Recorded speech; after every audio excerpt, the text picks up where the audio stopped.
Hey everybody, how's it going? Liam, Hobby Room, welcome. Today we're going to be taking a look at the 1:144 scale high-grade Gundam Throne Eins from Mobile Suit Gundam 00. This kit came out in 2007. This is actually the second time I built it. I don't know what happened to the first one, but this one I built about, give or take 6 years ago, I want to say. And I forgot it in a drawer somewhere, and then I just found it recently, and I was like, yeah, I should do something with this. And I realized I had a lot of cleaning up to do on it because, hey, I was a different builder back then. Time changes all of us, doesn't it? Okay. When this kit was released, it came out alongside its sister unit, the Throne Zwei, and then a year later, the Throne Drei came out. They all share the same body plan with a few different accessories, and it's a very unique body plan. For Mobile Suit Gundam 00, overall, a lot of the mobile suits have very dimorphic styles across all the different factions. And I think that's something that's really interesting about the model kits, but it also means that when Bandai was releasing them, they were trying out a lot of different things. They were like, hey, I wonder if it'll work if we do joints like this. What if this guy doesn't move very much? What if this one moves too much? So it's kind of hit and miss here or there. Overall, though, I think you can't really go wrong with the Gundam Thrones units. Yes, the articulation is a little bit simplified, but they look so cool, especially if you're looking for a bad guy looking Gundam type mobile suit. And if you build a lot of Gundam type mobile suits, this one might feel kind of different for you, but not too different. You know, I'd like things that are different, but not too different.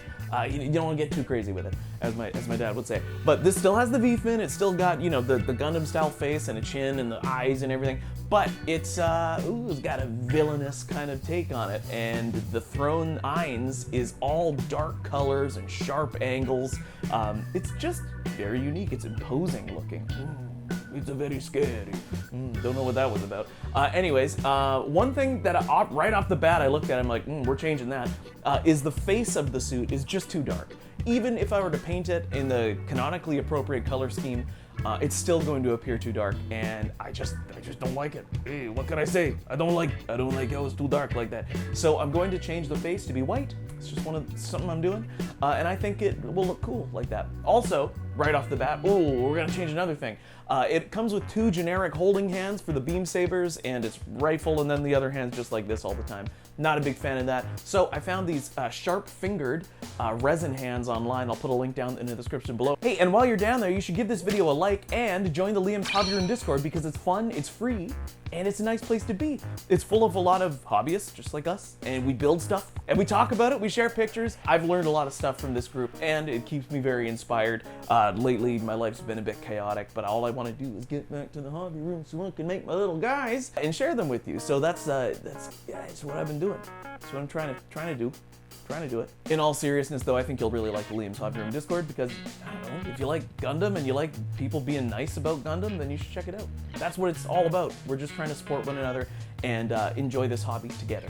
Anyways, we got those resin hands, we're gonna put those on. I know the original designs for them, for the Gundam Thrones, have like regular squarish type fingers. These ones are sharp, I just think they look cooler for like a bad guy suit. So I got a bunch of them and I'll use them for some builds coming up. But those are the only two modifications. Modifications is a bit of a strong word. I'm just changing the hands and I'm painting the face white. And I'm filling a lot of the hollow spaces. Let's take a look at the model kit and we can talk about them. So as you can see, anywhere where there's like a bright yellowish color, that's epoxy putty I've used to fill in some hollow spaces. There's a lot of hollow spaces on this model kit. And that may or may not be something that bothers you. They're really not hard to fill. I'm using epoxy putty. You can use super glue for like small ones. I wouldn't recommend using it for huge holes because it just takes forever to cure. You're gonna have to cure it in layers. And even then, it's like, is it fully cured? I don't know. Hey, that's up to you to decide. You can also use plot plate to fill or cover certain areas. I don't know. I just feel like epoxy putty's easy, so I do that. And I think it ended up pretty good. Turned out pretty good. Anyways, once it's painted, you're not gonna be able to tell those areas were hollow. All in all, there's a few seam lines, but really not too many. I don't think you're really gonna have to worry about it that much. The head has like a Mohawk sensor that comes on as a third piece to hide the seam line, so that's like whatever, it doesn't really matter.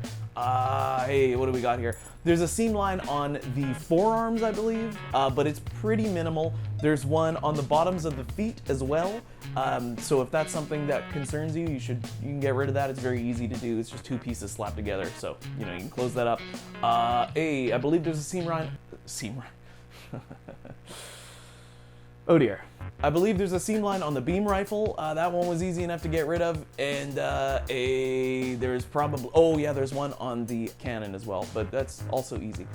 So a few, but they're not that big a deal. I think more pressing are the mold lines. There were mold lines all over this kit, so I was doing a lot of sanding. Now, if you're painting this kit, there is gonna be some masking. I recommend you do paint it. Pretty much every model kit ever will look better if you paint it. That's kind of what we do on this channel, so I don't think I'd ever just build a model kit to leave as is, except for, I have a real grade tall geese in here that I haven't painted, and a high grade After Colony Wing Zero that we'll get around to one day. But this is a placeholder. Just don't look at that. This kit also comes with one rubbery piece, you know, that soft kind of pliable plastic. I don't even know what it is. It's maybe some kind of polyurethane, I'm not sure. But it's that soft plastic they make a lot of tubing out of for these kits. That means it's got a pretty egregious mold line down either side. But I still feel like it's not too bad. It's not as bad as the GN cables on the regular 4 Celestial Being Gundam. So I still used it. I painted it up a bit, just weathered it, and I think it looks pretty good. I think I over-weathered this kit a little bit. Over-weathered it just a teeny bit. I'm not a huge fan of that. I think I just got a bit carried away. So I maybe sort of kind of forgot to film the painting footage for this one, so I'm going to try and film the painting footage for the next Throne kit, which you'll see when I do that. So here is the kit before anything was really done to it aside from just some minor modeling stuff. And here it is after it's painted. This suit is piloted by the leader of Team Trinity, Johann Trinity. They're all siblings in Team Trinity and they're all nuts. They're just absolutely crackerjacks, which is kind of fun. Johann is like the most level-headed, but he's still not like super on the level. You know what I mean? The Gundam Thrones are a little bit larger than the original Celestial Being Gundams, maybe except for Virtue. Virtue's, you know, it's just a lot of it. Now, the 2 other Gundam Thrones kits have some modification that I think will help the kit look a little bit better. But overall, if you're just looking for like a really good, solid build out of the box, this is a really good one, and I think you'll really like it. It's just the problem of it being, if you don't paint, it's incredibly dark to look at. It's hard to see what's going on with it. All the details kind of get hidden in the color of the plastic. And then if you do paint, there is a fair bit of masking on some rounded parts, and I know those can be a little bit finicky if you're masking. So I recommend getting some of that masking tape that is made for curved parts. Tamiya makes a good masking tape that is made for curved parts. It's kind of plasticky, it's white. Put a link to that in the description below. There's another thing with this kit. On the front skirts and the shoulders, there are these little pink details. I don't know if they're supposed to be cameras or just like painted pink parts. I thought about putting like foil stickers on them to make them, like, because I use those aftermarket Hasegawa foil stickers. I thought about using those to give it kind of like a sheen and then just painting those with a clear pink, but I don't know. I don't know what they're supposed to be, and I couldn't find anything online that kind of clarified that for me, so I just ended up masking them and painting them a regular pink color. And I think that looks fine, so that's what I'm going to do for the Eins and the Zwei and the Drei as well. Fun German names they have there. That's interesting. Man, overall though, this kit has such a cool vibe. Such a cool vibe. I love the big GN cannon on the side there that folds out and it can connect with the other suits. They plug into its backpack with their own little wire things. I'll show you those when we get to those in the next videos. But yeah, I like the accessories. I really love the beam rifle with like the stabilizer on the bottom. Don't know what that's for, but I think that's cool. It might be some kind of radar thing. Who knows? I just find it interesting. So if you do have any of those flat, clear pink 00 style beam sabers, or I guess they use them in Gundam Age too and some other kits, you can use those. They plug perfectly into the beam sabers. However, I guess they're technically supposed to be red, so I did paint mine with a clear red to kind of darken them a little bit. I don't really know how that turned out. It's not my favorite effect. What I should have done is just cast them and then painted them from clear to red. That probably would have been better. Hey, whatever, it's fine.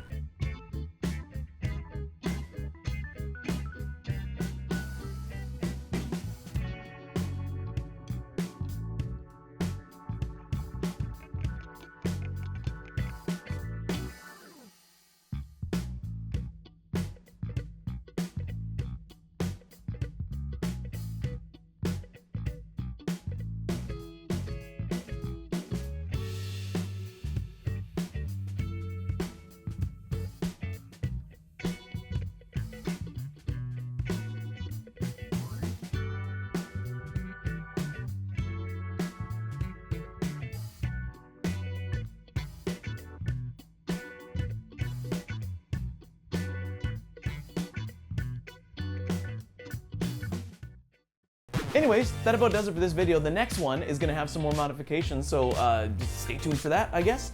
And then I might take a tiny break from 00 and do a different project, and then we'll come back to it. So, till then, be good to one another, and I'll see you guys next time on Liam's Hobby Room.